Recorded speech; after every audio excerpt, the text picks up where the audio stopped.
సోమవారం AP cabinet తొలి సమావేశం కానుంది. ప్రభుత్వ ప్రాధాన్యతలను మంత్రులకు వివరించనున్నారు సీఎం చంద్రబాబు. ఎన్నికల్లో ఇచ్చిన హామీల అమలు, రాజధాని, పోలవరం నిర్మాణాలపై చర్చించనున్నారు. మొత్తం 8 శాఖలపై శ్వేతపత్రాల విడుదలపై నిర్ణయం తీసుకునే అవకాశం ఉంది. రాష్ట్ర ఆర్థిక పరిస్థితిపైన మంత్రివర్గంలో చర్చించే అవకాశం ఉంది. ఇప్పటికే రాష్ట్ర అప్పులపై ప్రాథమిక సమాచారం తెప్పించుకుంది కొత్త ప్రభుత్వం. దాదాపు 14 లక్షల కోట్లకు పైగా అప్పుల భారం ఉన్నట్లు సమాచారం.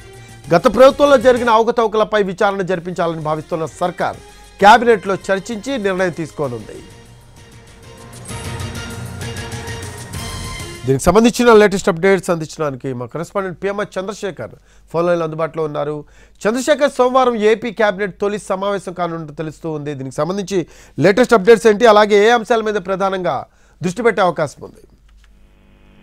ఈ నెల 24వ తేదీన ఉదయం 10 గంటలకు ఏపీ కేబినెట్ తొలి సమావేశం జరగనుంది. ఎన్డీఏ ప్రభుత్వానికి సంబంధించి ఈ సమావేశంలో చంద్రబాబు నాయుడు ప్రభుత్వ ప్రాధాన్యాలకు సంబంధించిన వివరించే అవకాశం కనిపిస్తుంది. దీంతో పాటు ఎన్నికల్లో వాళ్ళు ఇచ్చిన హామీలకు సంబంధించిన అమలు ఏ విధంగా చేయాలన్న అంశానికి సంబంధించి ప్రధానంగా చర్చ జరిగే అవకాశం కనిపిస్తుంది. అట్ ద సేమ్ టైం గత ప్రభుత్వంలో పరిపాలనకు సంబంధించి ఏ శాఖల్లో ఏ విధంగా జరిగింది, ఇప్పుడున్న లేటెస్ట్ పొజిషన్ ఏంటనే అంశానికి సంబంధించి కూడా ఒక శ్వేతపత్రాన్ని, మొత్తం 8 శాఖలకు సంబంధించిన శ్వేతపత్రాన్ని విడుదల చేసే అవకాశం ఉన్నట్లుగా మనకు వస్తున్న సమాచారం మేరకు తెలుస్తుంది. దీనికి సంబంధించి కేబినెట్ లో కొంత చర్చించి మరిన్ని శాఖలకు సంబంధించిన లేకపోతే మరిన్ని అంశాలకు సంబంధించిన శ్వేతపత్రాలు ఏమైనా విడుదల చేయాల్సిన అవసరం ఉందన్న అంశానికి సంబంధించి కూడా ఆ సమావేశంలో, కేబినెట్ సమావేశంలో చర్చించే అవకాశం ఉన్నట్లుగా తెలుస్తుంది. మరొకవైపు చూస్తుంటే అవినీతికి సంబంధించిన వ్యవహారం, గత 5 ఏళ్ల కాలంలో అవినీతికి సంబంధించిన వ్యవహారం మీద ఒక్కొక్కటిగా వెలుగులోకి తీయాల్సిన అవసరం ఉన్న నేపథ్యంలో విచారణకు సంబంధించిన